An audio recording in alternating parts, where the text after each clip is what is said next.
Hey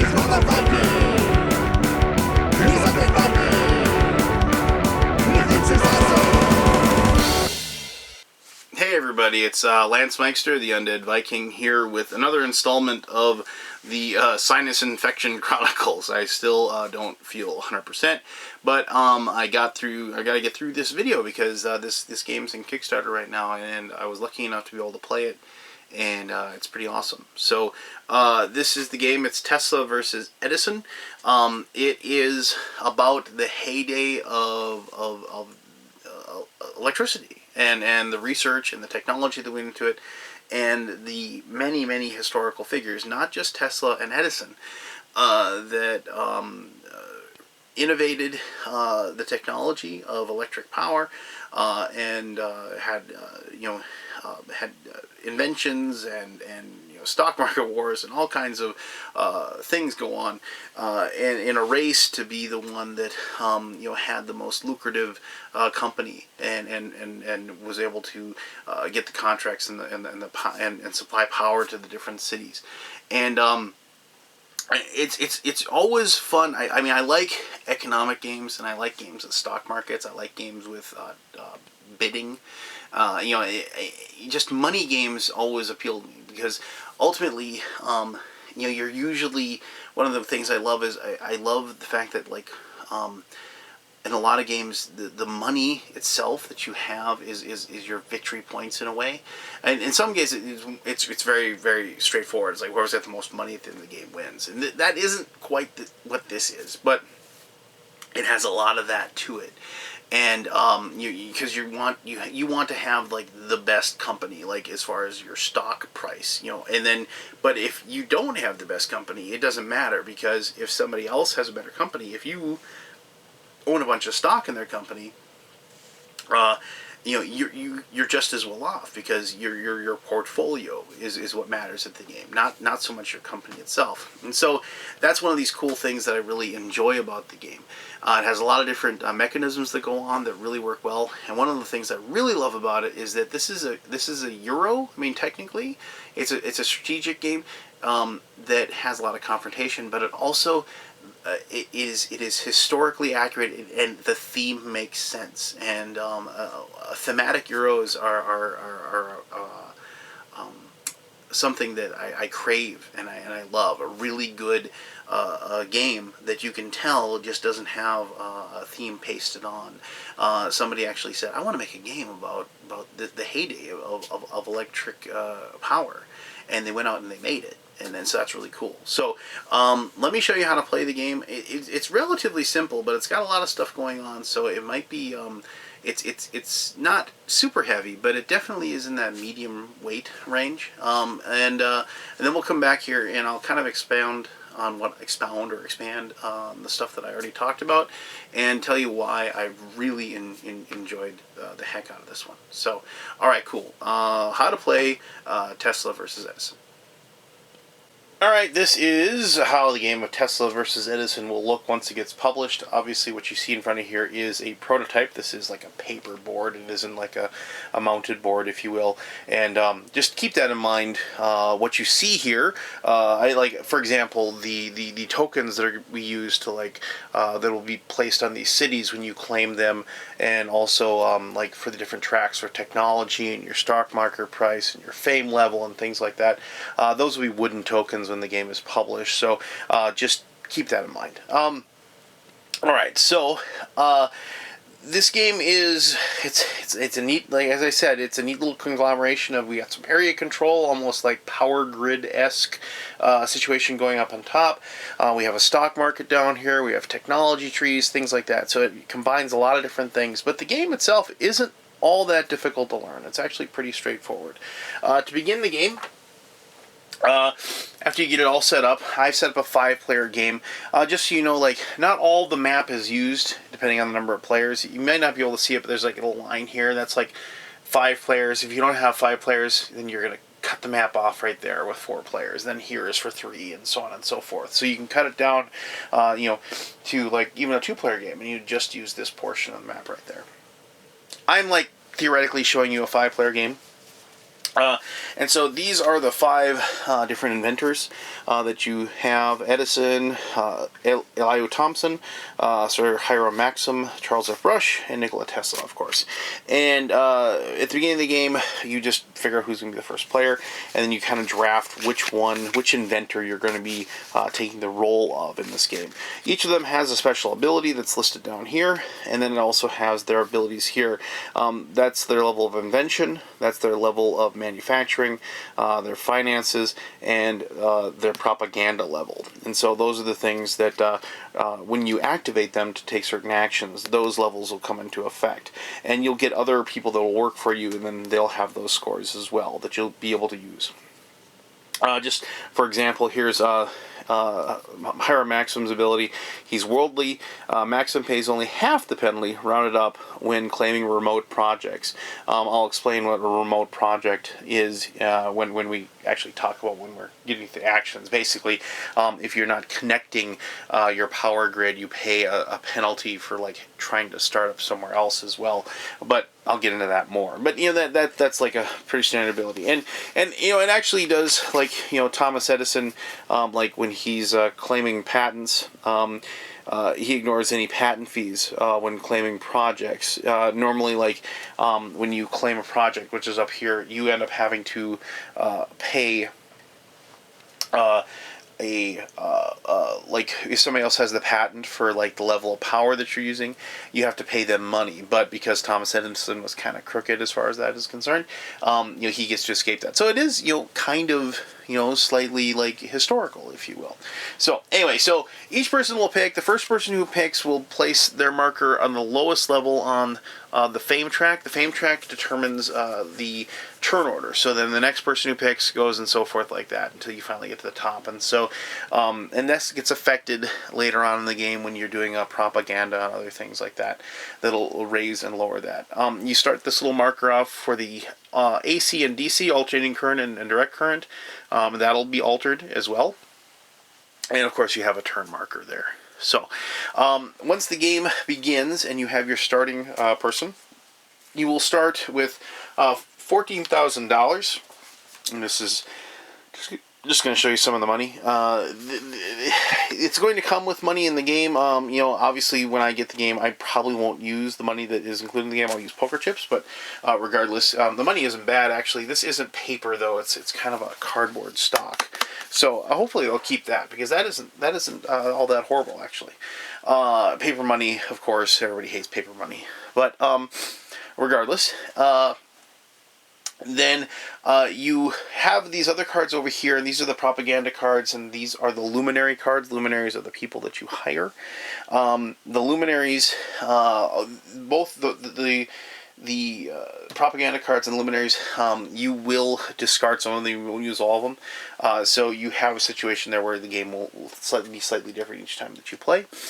And then also you have stock certificates.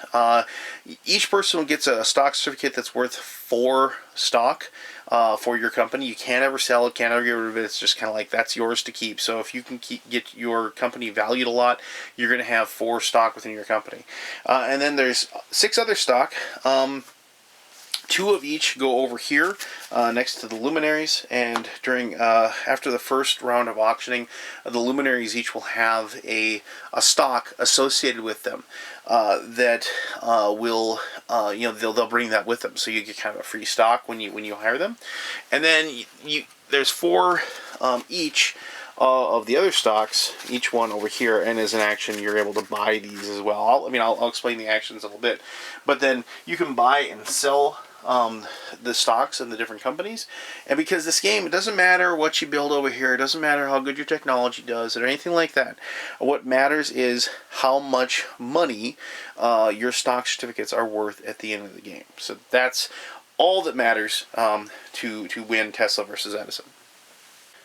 So the first thing that you'll do is you will take the luminaries, which are these real people, and they have, like here, just Oliver B. Schallenberger. I have no idea who this guy is. Well, I didn't until I played the game, but he has these abilities over here. He has a 1 in invention, and a 1 manufacturing.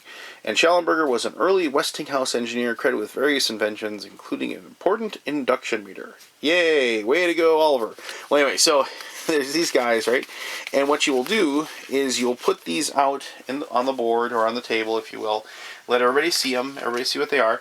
And then you will begin a bid. And the first person that's on the fame marker, so that would be like Edison at this point, the Edison player, will pick one, and they'll say, "I'll bid $1,000." Now, the lowest denomination you have is $1,000. So, I mean, you don't have to start at 1,000, but that's like the lowest you possibly can go. And then everybody else can decide if they're going to bid on, they're going to raise that bid or not. If you pass, you can't bid anymore for that particular luminary, and then you go on to then the next person. Whoever gets that particular one, then they're out. They can't get any more of this particular auction. Then it's whoever's on the top of the fame chart. And so then you do the same thing again. But like obviously, if you got one, you can't bid on one. Eventually, what will happen is that everybody will get one. There'll be one person left, and they'll just get to pay $1,000 for one of the people that's available. And so it's kind of like, yeah, you might not get the one you want, but you only end up paying, you pay bottom dollar for your basically your worker. Because what you're going to have is let's say you have J.P. Morgan here, and everybody, you probably know who J.P. Morgan is, and you can see obviously he's got finances too, but nothing else, right? So if you have J.P. Morgan, and let's say you were the Hiram Maxim player, these are going to be your starting workers, and these are the people you're going to exhaust by turning over to take actions once we get to the action phase part of the game, which is what we're going to explain now. Alright, so let's talk actions. Now, one of the first actions one of the more important actions you have is actually claiming a project. And by claiming a project, you're actually claiming one of these spots here that controls the power that goes to one of these cities. And in order to do that, you need to make sure you can do two things. You need to satisfy the technology for the location. And you'll notice here on the technology track, you have an alternating current system, a bulb system, and a direct current system. And everybody starts off with a 1 in each one of those. And interesting to note, you can notice that direct current actually only goes up to 4, but alternating current goes up to 5, and so does bulbs, of course. But so there are cities that have these 5s on them, and you'll never be able to get the power to those cities unless with direct current. You'll have to have alternating current listed up to 5, which is interesting because it's a little factual, so it's kind of a neat little portion of the game there. Now, so when that's the first thing you have to make sure, is you have to make sure that, like, if you're going to be going for Cleveland here, it is a 3. And so you'd have to have your bulbs up to 3 and either alternating current or direct current up to 3 as well.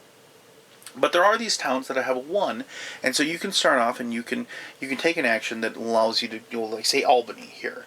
You're gonna fund the project in Albany. So you take a look, and you check your technology. We've got that, and now you have to be able to see if you can pay the financial cost for that particular city. So you look at the size of the city, and you'll actually have to look at the actual like little iconography that's there. And you'll see there's this little tiny city, like a little steeple like there, and you'll notice these project profitability things here. You can see that there's like small cities, medium-sized cities, and big cities. So Albany's a small city, but like a medium-sized city would be Buffalo, and like a big city would be like Boston or Philadelphia or Baltimore. And you can see there that in order to claim that as your project, you have to pay $4,000, $8,000, or $12,000, and then you gain 4, 5, or 6 on the stock market down here, making your company more profitable because, well, you're working and you're actually supplying power to these cities. So you then have to be able to pay that price. Now, the first one you play, you don't have to worry about any kind of making sure that you're connecting power to different things, as long as you got that spot. The first one you place is you don't have to worry about region. But later, so like let's say like Thomas Edison took Albany. like so, and they built that there. Now, if he's going to build one along a line that's right there, that doesn't cost him anything extra.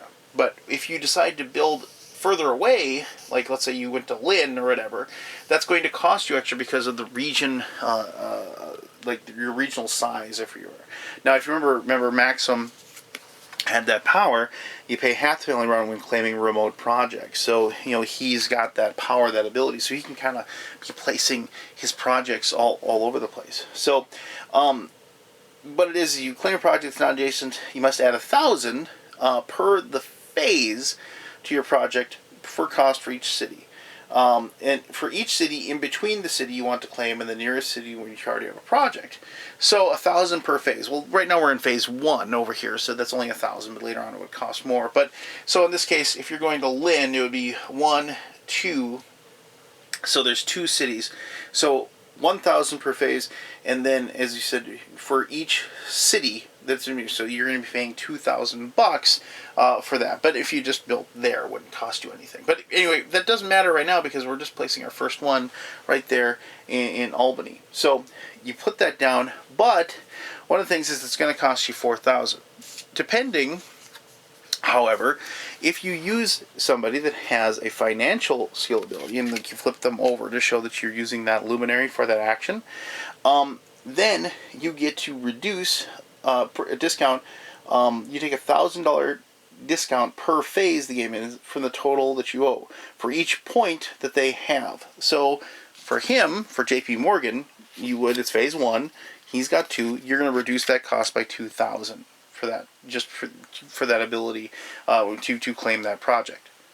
Now, the other added wrinkle that you possibly can have is that if somebody has patented the level of technology that you're in, then you're going to have to pay them for that. And now that's an action you take to patent it, and we'll talk about that in just a second here. But if somebody has the patent, you have to pay them the amount in thousands of dollars equal to the technology level of the patent you're using. You can't patent level 1. Everybody's got that. But if you're using somebody with patent level 2, you have to pay them $2,000. And also it should be mentioned that if you patent level 2 on alternating current, that doesn't mean somebody else can't patent level 3 or 4 or 5. It's just you get just that technology to do that. So if you're using somebody else's level 5 alternating current to do for their patent, you're going to have to pay them $5,000 for that. And that's a really sneaky way for you to get some extra money as you're playing the game that you then in turn can use for other purposes as well. So as long as, but obviously the first one we're placing here, we're not going to have to worry about any kind of patents because of that. But later on, obviously, that is something you're going to have to keep in mind when you're taking that process. So, now after that, and that is after, then once you, as I said, I did mention that you go up on the stock market track, and so you just kind of follow the numbers. And so like if Edison did build that one there, you go up 4, so he's on 12, you go 13, 14, 15, 16, and now he'd go there. Now if you look at the bottom, and it might be kind of tough to see, and I do apologize, but if you look there in the bottom, you can actually see like right here, the stocks in your company were worth 11,000, and you get to here it's 14 and 18, 23, and so it does climb fairly quickly. So your company can be worth more money. Remember, money in your hand doesn't matter, places on the board don't matter, technology doesn't matter. It's how much money the stocks that you own at the end of the game are worth, and that's what matters. Okay, so then after you advance the marker, there is one other thing you have to take into effect, it seems a little fiddly, but as you play the game, it comes into effect.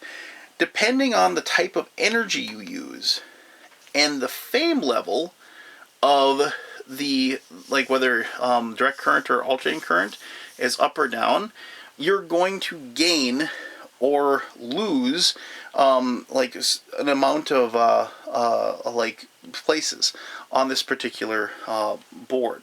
So if like you use direct current and direct current was down there, uh, you'd get a bonus because of the fact that people like direct current. That's right now. That is the impression that people have. So you can go ahead and and you get that bonus that's on there. And if you use alternating current, you'd actually get a minus. So that's something to keep in mind as well too. The propaganda that you use. If your opponents are like focusing on like alternating current, and you've gotten a lot of you with the record side, you can then use your propaganda to make your stuff seem better, and kind of jack them a little bit, and cause them to not be as profitable with the actions that they want to take. Since we're talking about technology, let's talk about advancing your technology as an action as well. Now, as you can see, there's these little tokens here that says like a one invention, one manufacturing, two invention, one manufacturing, and so on and so forth. If you want to increase, you can take an action like you could use Hiram Maxim, flip him over. He's got a 2 in invention and 2 in manufacturing, and you can flip them over, and then you can then move up the track because of if you can satisfy what is required for that particular level with these symbols. It should be noted that you can actually, if you can get enough people, let's say we have this luminary. We have Oliver with his 1 and 1. Since you can exhaust multiple luminaries on your action, if you can combine their abilities, so that here's a 2 and a 2 and a 1 and 1, that would be a 3 and 3. You can actually skip a certain level of the particular technology. So if you would you could just exhaust. Let's say you had Oliver and you exhausted him. It's 1 and 1, and then you look here and you could just take your marker. Here we'll take Hiram Maxim, and you could just go up to there. Bam, you got 1 and 1. If you want, if nobody else has patented that level of technology yet, you could pay. You don't actually pay it. You'd have to. The person that was used, you'd have to see if they have the a finance rating that equals the amount in that particular situation. Unfortunately, they do not, and so you wouldn't be able to do that. But if you did, you could claim that as a patent. Now, if you had used Hiram Maxim to do it, he actually has a finance of 1, and so you could then go ahead. Not only did you get to that location, but you could spend and patent it. Then you don't have to spend any money. You just now have patented that, and because of the fact that you've patented it, you actually would increase your stock price of your company by 2 by doing it as well, because it's like level 2 of that technology. Basically people are impressed with your company, and so your stock price increases. Now, here's something really interesting though. If we had all 3 of these luminaries, so we got JP Morgan with this 2 finances, we have the 1 and 1, we have the 2 and 2. If we exhausted all 3 of them, just said we're going to do that, we could in fact actually skip this and go to 1 plus 2 is 3, 1 plus 1 is 2, so we can actually skip this level 2 altogether, move up to alternating current system level 3, and because of the fact that we actually have both the $1 from Hiram Maxim and the $2 from JP Morgan, and we have to actually total them together, and actually be another 2, you can actually then claim the patent for level 3 alternating current. Now, whether or not that'd be a smart thing to do or not, because remember, you only have as many actions as you have luminaries that you can exhaust, and once you're done, everybody else gets to take actions. But if you can put that together, you can actually skip levels of technology to take them and move up on those boards as well. So that's the advancing the technology action. Now, the propaganda cards, I've mentioned them over here, and I should have placed these out. When you begin the turn, you can see that they have the different phases. These propaganda cards will either have a card that has a star on it, which it represents a company, or they will have AC and DC, and they have a little thing that goes up and down like that. If you decide to engage in propaganda, you get to pick one of the cards, and then you get to then decrease or increase the fame of a company with the star, or the alternating current and direct current on this particular spot over there as well. So what happens with that is, once again, you have to exhaust one of your luminaries, as always, and obviously it helps if you have somebody that has this little propaganda symbol, like we have here, Sir Hiram Maxim with the 2. It should be noted that you can take the propaganda action with somebody without a propaganda level. It just means that if you have a propaganda rating on the luminary you use, you actually get a bonus.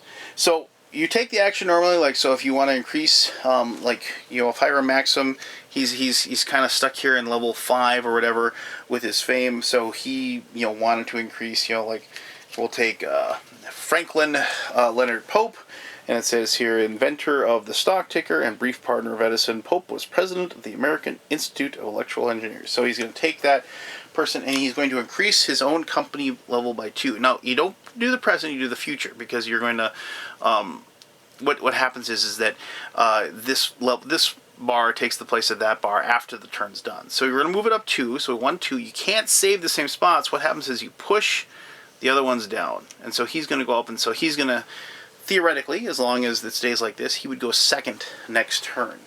And so, you know, and so he's moved up like the reputation of his company by 2 by doing so.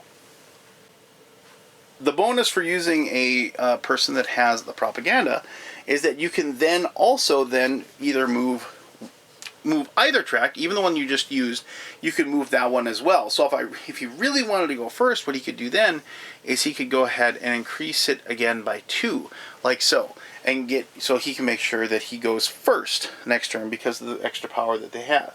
Then you get to take $3,000 from the bank, depending on what phase you're in. So in phase 1, you get 3,000. Phase 2, you get 6,000. And phase 3, you get 9,000.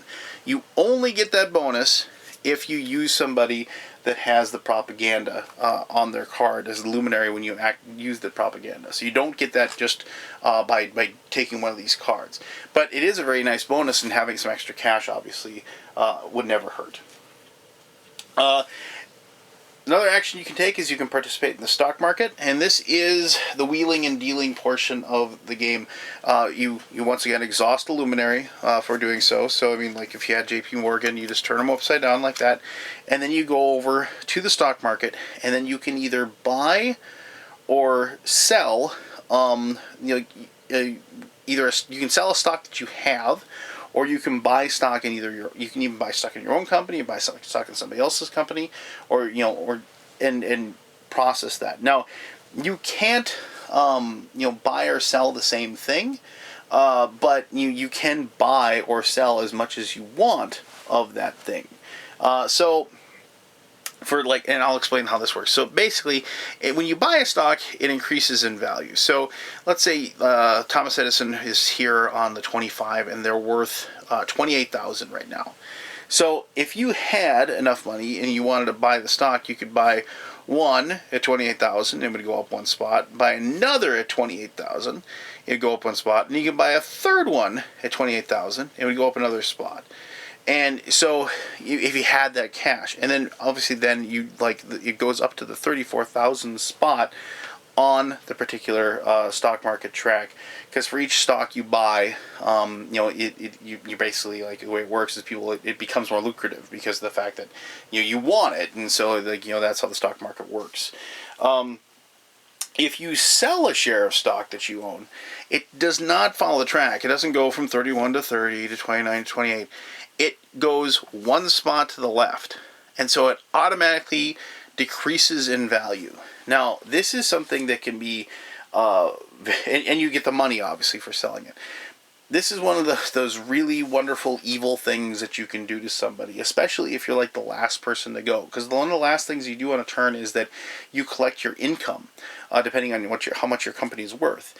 And you can really jam somebody is if you buy some of their stock early on, and then you sell their stock out from underneath them, and so then they make less money during the income phase of the turn, and you can because you're getting money in your hand, and technically you're kind of taking some victory points away from you. But if you've only got like 1 stock in a company, and everybody starts with those 4 stocks that each person has. And if other people had, like, bought the heck out of Edison, he's way up here, you sell the 1 stock you have, you've just taken a ton of points out of those people's hands for the in the end game scenario. And as the game progresses to the final turns, the stock market becomes really hotly contested, and there's a lot of funky stuff that you can do to mess with people with those tracks. And it's one of the best parts of the game, quite honestly.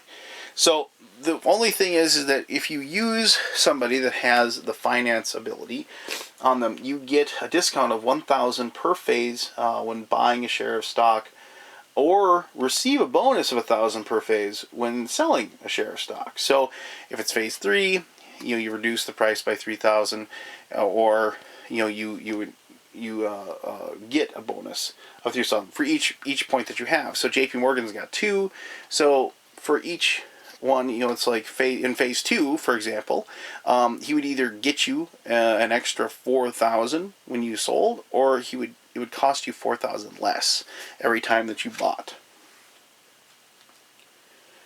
You can't own more than 4 shares of stock in any one opponent's company, but there's no limit to the number of shares you can have. You can have, if you could somehow get 4 shares of everybody else's, that's fine. That's completely legal. But you can't you can't have more than 4 from each one. So then those are the actions. I mean, you either build over here, you mess with the technology, you mess with propaganda, or you mess with the stock market. And those are the 4 things you do. And like I said, as soon as you've turned over all the cards that you have, the luminaries that you have, then you're done. And if the other people have things that they want to do, then you have to sit there and kind of wait for them to resolve what they're doing. But when all the actions are done, you kind of reconcile the whole board. So, like, if the propaganda people that were not taken, you'll take them and you'll remove them from the board, and they're gone, because in phase 2 you'll get more. Phase 3, the luminaries that weren't auctioned, you're going to put them back out there, and you're going to put 1 random stock underneath each one of them, because now they bring a stock to the table. So it's another thing to consider when you're going through that auction process. And you reconcile you turn the future, as I said, to the present. So, like, you have a new turn order, and then some companies' stock prices will increase based on their fame. The company that's highest in the company fame increases 1 spot on the stock market per phase that the game is in. So in this case, Maxim would increase 1, because you're in phase 1.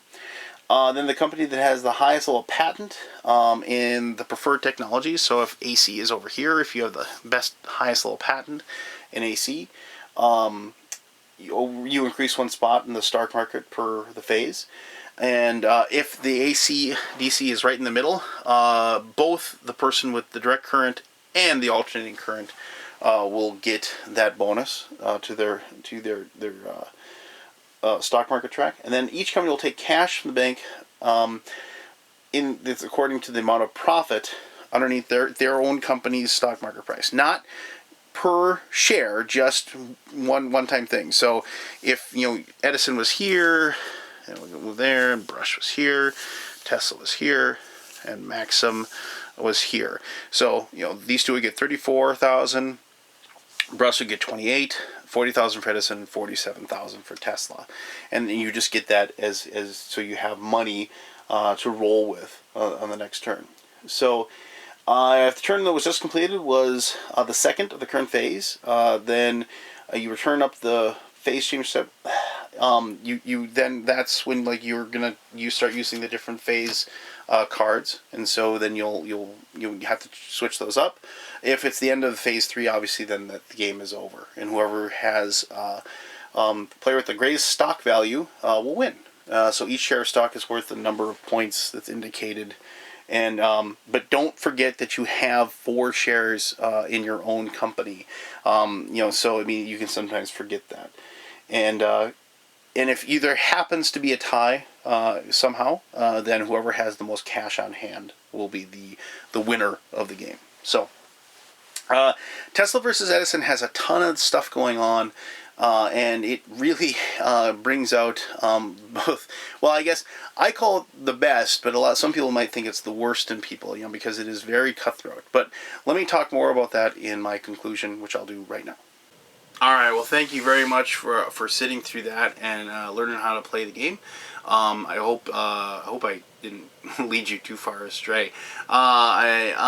So that is Tesla versus Edison, and as I said in the introduction, it's got a lot of stuff going on that I really like. I mean, just from the get-go, when you start, going through the auction process. I always loved auctions. I like that whole process of trying to determine, do I bring up a guy up for bid that I think somebody else wants, or do I go after do I play my hand and start bidding for the one I really want, or and I like the fact that if you just hang back and don't bid, when it comes to you just get a person for $1,000, and so maybe it isn't the person you really want, but maybe that's a good strategy, and I've used that strategy when I played the game, and it's kind of neat when that does work out for you, and so it's things like that about the game that I like, the little hidden strategies or the hidden innovations that you will compile all those together and theoretically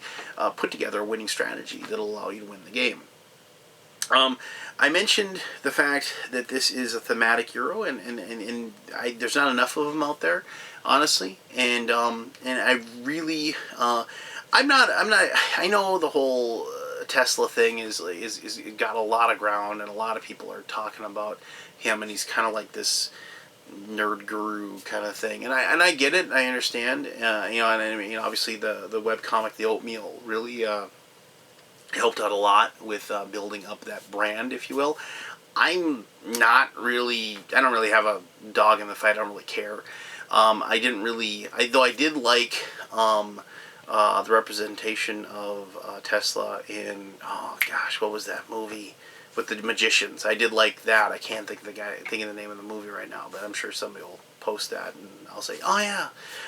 But I mean, so he was kind of a neat little figure, and I know that Thomas Edison is kind of trashed on a little bit now for what he was, and I mean, yeah, he was kind of a ruthless businessman, but I mean, I don't know, there's a lot of people like J.P. Morgan and other people like that in the same era that were all kind of the same, and I mean, maybe he was a jerk in real life. I have no idea. I mean, I guess he did electrocute an elephant, but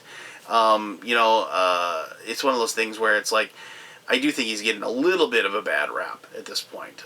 So, regardless, I mean, the game, obviously, Tesla versus Edison, I mean, those are the two big names. I mean, I knew who Hiram Maxim was, but the other two dudes, I had no idea who they were, honestly. I mean, I've since gone on Wikipedia to them and read about them. They're pretty interesting people, but the whole thing is that each of the people that's represented, even like the propaganda people, I mean, it isn't just people that are part of the power. It was actresses and Joseph Pulitzer and people like that are part of that era of that late 1800s era of the world that are represented in this game, and it is kind of a wonderful little step back into that history. And I'm a big history buff, and so I really kind of appreciated the extra effort that the designer went through the process to do that. Now, okay, that's just the theme. Now, so regardless, throw all that out, and the game itself, I mean, I was asked to give my brief opinion, and I think the quotes on the page, I said, it's like this kind of, every mechanism of the game is something that I love. I mean, I love the auction. I love the stock market. I love the fact that I can totally screw job somebody and make their company worthless if I can just get a hold of their stocks early, cheap at the beginning of the game. And that's one of the things that I like to do in this game, is I like to get somebody's stock and hold on to it and just sit there and wait for my moment, until wait, and if they don't, just to drive their price straight into the ground, and that's a wonderful feeling. I mean, and I realize that it's kind of awful to say that, but as I said when I was talking about the game, this game's at its best when people are at their worst, if you will. And this is a game that has some teeth to it, and if somebody's really heavy into direct current, and start playing those propaganda cards, and make it not impressive, you know, and make them have to either spend your actions to take it back, or you know, have to move up the alternating current. Now, if you can tie in the whole idea of like you know, alternating current is the way to go, because of the fact that it has you know, the fame behind it. Plus, then add in the fact that maybe you have the patents or something like that. So now people, not only do they have to use it because you're doing everything you can to make it, like, you know, more popular, but they also got to pay you cash to use it anyway. And so there's all those little, like, layer upon layer aspects of the game that are just a heck of a lot of fun. And this is definitely a game where, you know, people's turns do end up being, you know, trying to figure it out. And even like the whole process of having the several different luminaries, which are basically like workers technically. I mean, you're not worker placement, but it's just you're flipping the card over and you're using their abilities and their powers to do what you want to do.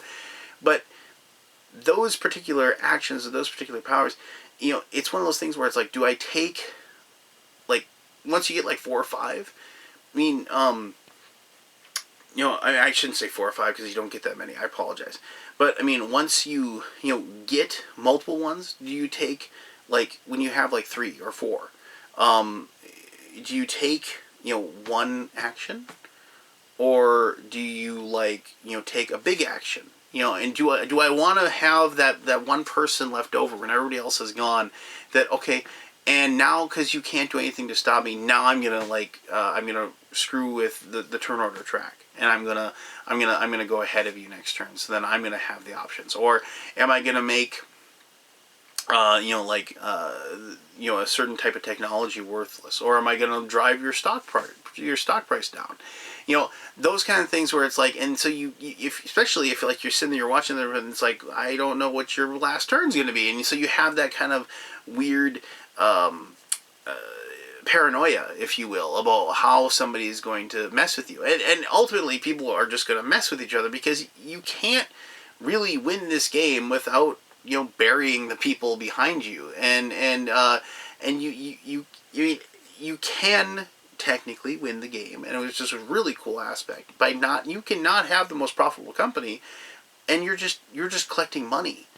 And you're buying up everybody else's stock, because that's all that matters. And that's, like, totally cool. We had a game where a guy won like that. His company sucked. It was, like, right in the middle. And it was, you know, and everybody else had, like, really increased the thing. And then all of a sudden we were, like, you know, a turn away from ending the game, and we realized, wait a minute, he's going to win. You know, because of the fact that we were all worried about, like, trying to make sure our company was good and we had everything going for us. Well, he was just doing everything that he could just to make money. And then he was turning around and taking that money, and he was using it to, you know, buy stocks. And you know, and we were like, oh, thanks. You know, he's making our company worth more. Well, wait a minute. He's going to win because he's got like 3 stocks of everybody, and he's got more money already. So there's wonderful different levels and wonderful different progress points that you can go to do it. But as we started realizing that as a possibility, then you have this thing where now you have to start destroying everybody and you know, driving their company down, and so there's just these wonderful little moments of teeth gnashing and angry stares across the table, and I know that, you know, obviously because I play with good friends, that, like, it's in the spirit of the game. And when I hear somebody curse when I take one of my actions, I know I've done the right thing, because I've upset them in some way. So for all those reasons and a ton more, I really can't recommend Tesla versus Edison enough. If you like direct confrontation games, I think you're going to like this one a lot. If you dig the historical theme, you're going to love this game. And if you just, if you're a fan of this whole, you know, the Tesla versus Edison thing that's going on right now on the interwebs, and you're a board game enthusiast, I think this is something you're definitely going to want to have on your shelf. So, yeah, so there you go. It's an awesome game. Go check it out. If you have any questions about it, by all means, you can post those. I'll be happy to answer those to the best of my ability. As always, I really appreciate you taking the time to watch this video and dealing with the scratchy voice and the Muppet tone, if you will. And until next time, you have yourself one heck of an awesome day. All right, bye-bye.